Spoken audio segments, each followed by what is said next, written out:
नमस्कार दोस्तों, स्वागत है आपका मेरे YouTube चैनल मिस्टर केमिस्ट्री में। आशा है दोस्तों कि आपको मेरा पिछला टॉपिक समझ में आ गया होगा। तो हम बढ़ते हैं आज के अपने टॉपिक की ओर, जो है वेस्पर थ्योरी, मतलब VSEPR थ्योरी। फुल फॉर्म अगर इसका हम लेते हैं तो आएगा valence shell electron pair repulsion theory. अगर हिंदी में समझते हैं तो होगा संयोजकता कोष इलेक्ट्रॉन युग्म प्रतिकर्षण सिद्धांत। तो दोस्तों, आज हम इस टॉपिक के अंतर्गत हम 3 पॉइंट्स का विश्लेषण करेंगे। जो पहला है कि डिस्कवर्ड बाय, मतलब वेस्पर थ्योरी किसने खोजा, किसने प्रतिपादित किया, किसने उसको आगे ले गया, या फिर और दूसरा हमारा पॉइंट है वेस्पर थ्योरी होता क्या है। और फिर हम आएंगे अपने तीसरे पॉइंट पे, यूज ऑफ वेस्पर थ्योरी। तो जैसा कि मैंने आपको पहले बताया था कि ये थ्योरी बहुत ही मजेदार है और ये थ्योरी केमिस्ट्री में बहुत यूजफुल है। इससे हम एक तीर से 4 शिकार कर सकते हैं, वो मैं बताऊंगा आपको आगे एग्जाम्पल के थ्रू। तो पहले हम अपने इस पॉइंट पे आते हैं कि डिस्कवर्ड बाय, मतलब वेस्पर थ्योरी को किसने प्रतिपादित किया। ठीक, तो जैसे कि आप जानते हैं कि हर थ्योरी के पीछे एक ना एक आदमी का नाम जरूर रहता है, और इस थ्योरी के पीछे भी है, लेकिन एक नहीं 2 आदमी का नाम जो है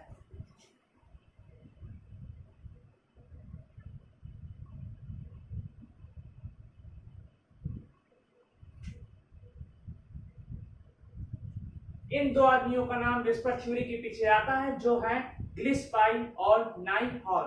इन दोनों ने इस थ्योरी को प्रतिपादित किया, इस थ्योरी को खोजा या बनाया।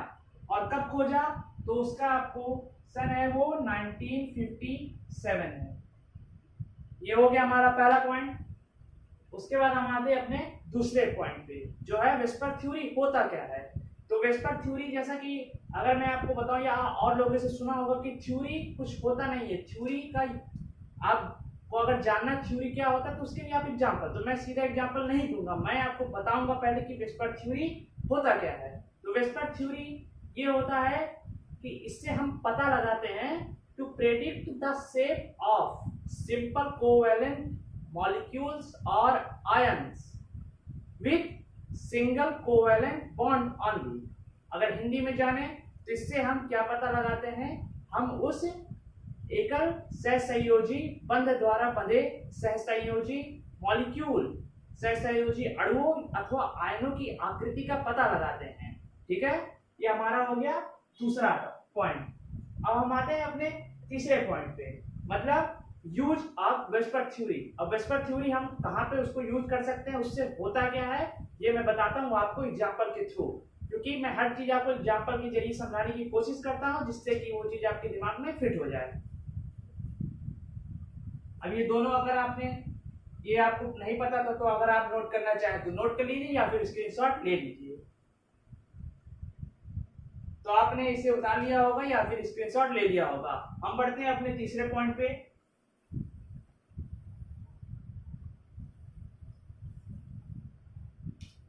हमारा तीसरा पॉइंट क्या था कि यूज ऑफ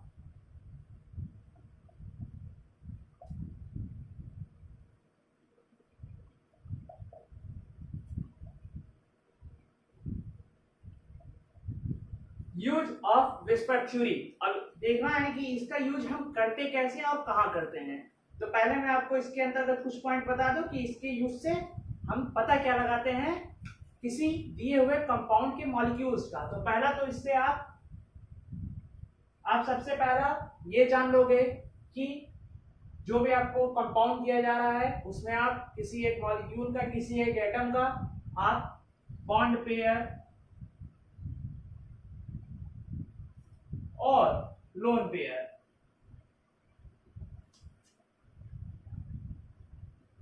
ये 2 चीज निकालना आप जान जाओगे। जैसे कि मैंने आपको हाइब्रिडाइजेशन में बताया था कि बॉन्ड पेयर और लोन पेयर निकालना वो इसी के अंतर्गत आता है।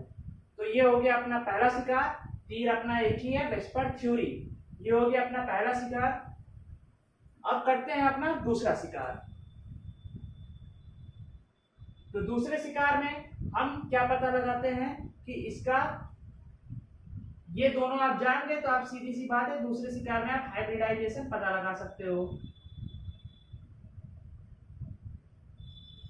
हालांकि वेस्पर थ्योरी के अंतर्गत हाइब्रिडाइजेशन नहीं आता है, लेकिन अगर आप वेस्पर थ्योरी से बॉन्ड पेयर और लोन पेयर निकालना जानते हो तो आप हाइब्रिडाइजेशन भी निकाल सकते हो। ठीक, अपने आते हम करते हैं अपना तीसरा शिकार, जो कि है आपको उसमें मॉलिक्यूल का जो ज्योमेट्री होता है, डायमेंशनल ज्योमेट्री होता है, 3D होता है, 2D होता है, किस डायमेंशन में आपका वो बन रहा है, तो वो आप संरचना इससे पता लगा सकते हो।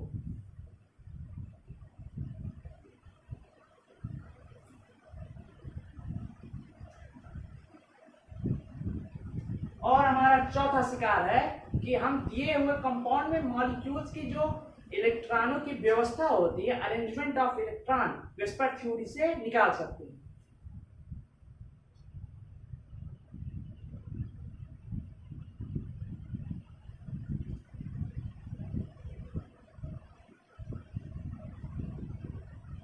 ठीक, हो गए एक तीर से 1 2 3 4 शिकार आ गए। अब हम एग्जांपल के थ्रू आपको बताते हैं कि लोन पेयर बॉन्ड पेयर कैसे निकाला जाता है, फिर उसके बाद उसका मॉलिक्यूलर ज्योमेट्री कैसा निकाला जाता है और अरेंजमेंट ऑफ इलेक्ट्रॉन उसका कैसा होगा। हाइब्रिडाइजेशन अगर आपको जानना है कि कैसे निकाला जाता है तो उसका लिंक मैं डिस्क्रिप्शन में दे दूंगा। आप पिछले वीडियो को देखकर हाइब्रिडाइजेशन निकालना समझ सकते हैं, जो कि इनऑर्गेनिक और ऑर्गेनिक दोनों में मैंने बताया था कि कैसे निकलता है। लेकिन इन सब के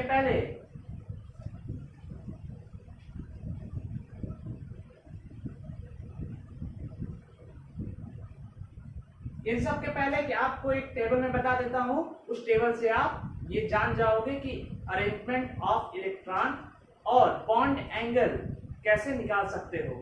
ठीक, बॉन्ड एंगल भी आप इससे निकाल सकते हो। मैं आपको टेबल बता देता हूं। टेबल आपका शुरू होता है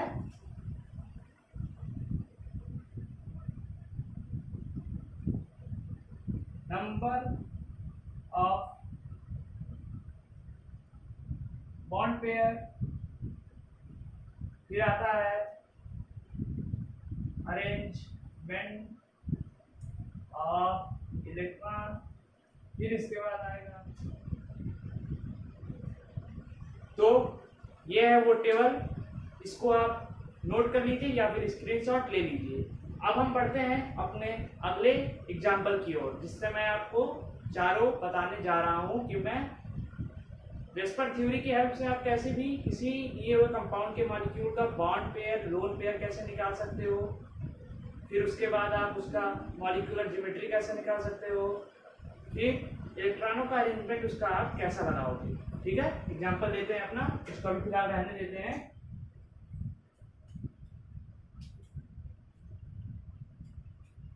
तो एग्जांपल पहला मान लीजिए मैंने दिया कि आपको दे दिया गया ये कंपाउंड। अब इसका आपको वेस्पर थ्योरी से मॉलिक्यूलर ज्योमेट्री निकालना है। तो मॉलिक्यूलर ज्योमेट्री में आपका पूरा आ जाएगा, अगर आप लिखते हो बॉन्ड पेयर लोन पेयर, जब आप निकालोगे तभी इसका मॉलिक्यूलर ज्योमेट्री निकलेगा, तभी इसका इलेक्ट्रॉनों का अरेंजमेंट दिखा सकोगे स्ट्रक्चर बना के। ठीक है, तो आते हैं, पहला शुरू करते हैं बॉन्ड पेयर से। तो नंबर ऑफ बॉन्ड पेयर, इसमें जैसा कि मैंने हाइब्रिडाइजेशन निकालते वक्त आपको बताया था कि बॉन्ड पेयर और लोन पेयर कैसे निकालते हैं। तो यहाँ पे आ जाएगा 3, फिर आना है अपने लोन पेयर में। लोन पेयर निकालने का वही फार्मूला पुराना वाला कि हाफ, उसके बाद जो सेंट्रल एटम हमारा है उसका वैलेंस इलेक्ट्रॉन, मतलब अंतिम कोष में उसके बाटम कोष में कितने इलेक्ट्रॉन आ रहे हैं, तो वो आपका आ जाएगा 6, और फिर माइनस आपको बॉन्ड पेयर कर देना है। अब एक चीज और मैंने आपसे कहा था हाइब्रिडाइजेशन निकालते वक्त कि चार्जेबल कंपाउंड होते हैं जिसमें आयनिक स्पीसीज होते हैं, उसका मैं आपको बाद में बताऊंगा, और मैं वो सब का आपका माइनस चार्ज और प्लस चार्ज जो आज वेस्पर थ्योरी में आपका सब क्लियर हो जाएगा। तो देखिए यहाँ पे अपना एक प्लस चार्ज है, एक प्लस चार्ज है, तो मतलब वो हो जाएगा माइनस, मतलब वो अपना एक इलेक्ट्रॉन निकाल सकता है। तो यहाँ पे -1। अब इसको सॉल्व अगर आता है तो हाफ, और फिर 6 -0 -1 हो जाएगा अपना -4, फिर हाफ इंटू 6 -4 2, और एक हो जाएगा आपका लोन पेयर आ जाएगा 3, बॉन्ड पेयर आया था, सॉरी लोन पेयर आएगा आपका 1, बॉन्ड पेयर आ गया था 3। ठीक, अब अब हाइब्रिडाइजेशन निकालने के लिए दोनों को ऐड कर देना था, लेकिन इसमें हाइब्रिडाइजेशन का कोई जगह नहीं है फिलहाल। अब आगे आते हैं हम इसके मॉलिक्यूलर ज्योमेट्री में।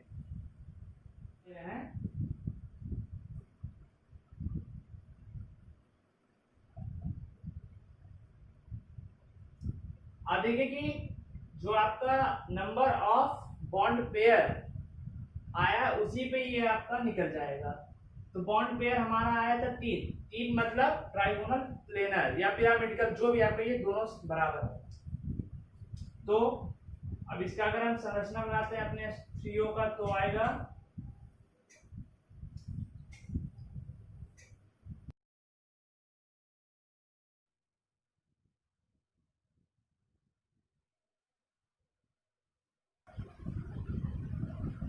Trigonal planar.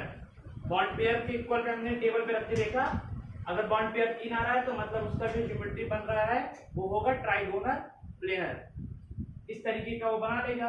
अब ये देखते हैं कि ट्राइगोनल कैसा बना रहा है वो, तो इसके लिए हमें उसकी इलेक्ट्रॉनों का अरेंजमेंट निकालना पड़ेगा, स्ट्रक्चर बना के। तो उसके लिए पूरा मिटा देते हैं और अब देखते हैं अपने इलेक्ट्रॉनों का अरेंजमेंट इसमें किस तरीके से होगा।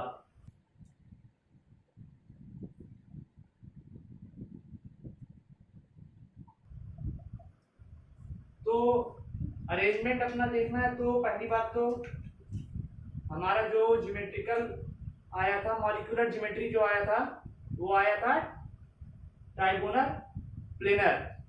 इसका मतलब अगर ये ऑक्सीजन है तो इससे 3 हाइड्रोजन जुड़ेंगे H3O में, और एक प्लस चार्ज है, मतलब इसका जो है, मतलब इसकी जो इलेक्ट्रॉन है वो एक कम हो रहा है, मतलब एक आपका प्लस चार्ज है तो इलेक्ट्रॉन माइनस होगा। तो ये कुछ इस तरीके से जुड़ेगा आपका कि यहाँ पे एक हाइड्रोजन, फिर यहाँ एक हाइड्रोजन, और जब ये थर्ड डायमेंशनल बन रहा है तो ये सीधा नहीं रह के फिर कुछ इस तरीके से हो जाएगा ये, और फिर यहाँ पे जो 2 इलेक्ट्रॉन अपना पेयरिंग नहीं कर रहे हैं वो हो जाएंगे अलग। और इस तरीके से बड़े वाले ब्रैकेट में इसको बनाते हैं। ये एक मैनर होता है कि इलेक्ट्रॉनों का अरेंजमेंट दर्शाने के लिए ब्रैकेट के अंदर बनाने से ये कुछ सही लगता है देखने में। तो इसका समझ में आ गया, और अगर नहीं समझ में आया तो अपने अगले एग्जाम्पल को लेते हैं। चलिए अगर क्वेश्चन की बात करें तो अगर एग्जाम्पल ले रहे हैं सीधा कि क्वेश्चन पूछा जाता है कि I3 माइनस लीनियर क्यों है, I3 माइनस जो है वो लीनियर क्यों रहता है, वो रेखीय क्यों है। ये क्वेश्चन बहुत बार पूछा जाता है, तो ये आपका वेस्पर थ्योरी पर ही बेस्ड है। तो मैं अगर क्वेश्चन ले लें कि I3 माइनस रेखीय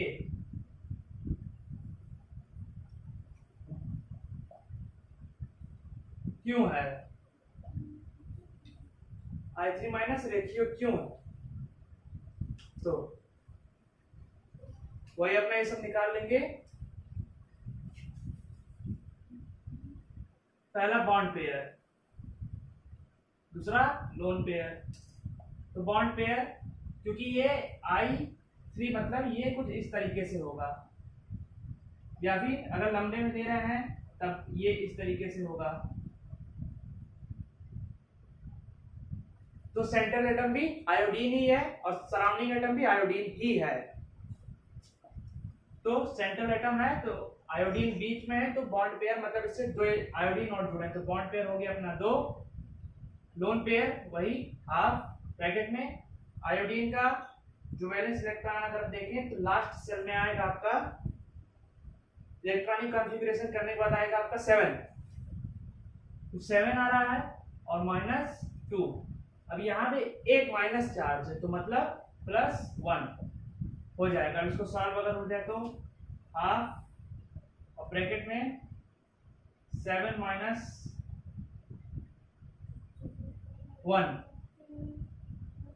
हाफ इंटू 6, ये हो जाएगा 3। लोन पेयर आ गया 3, बॉन्ड पेयर आ गया 2, ये आ गया। अब अगर बॉन्ड पेयर 2 है तो जो मैंने आपको टेबल बताया था उसमें आप देखिए, अगर आपने नोट किया होगा तो उसमें जो इलेक्ट्रॉनों का अरेंजमेंट होगा वो होगा लीनियर। लीनियर मतलब उसका जो बॉन्ड एंगल होगा वो होगा 180 डिग्री। तो ये यही रीजन है कि ये रेखीय क्यों है, क्योंकि इसका बॉन्ड पेयर आ रहा है 2 और इसमें जो आपका बॉन्ड एंगल होगा, जो बॉन्ड एंगल आपका आएगा वो हो जाएगा 180 डिग्री। 180 डिग्री आ रहा है तो यही है कि इसका स्ट्रक्चर इसी नाते ये होगा लीनियर, मतलब मॉलिक्यूलर ज्योमेट्री इसका जो आएगा वो होगा लीनियर। यही रीजन है। समझ गए कैसे कैसे क्या निकालना है? ठीक। आज की वीडियो को हम अपने यही खत्म करते हैं। हम मिलेंगे आपसे अगले टॉपिक में। अगर आपको वीडियो पसंद आया हो तो लाइक और शेयर करना ना भूलें। अगर आप चैनल पे नए हैं तो चैनल को सब्सक्राइब कीजिए और बेल आइकन को प्रेस करें।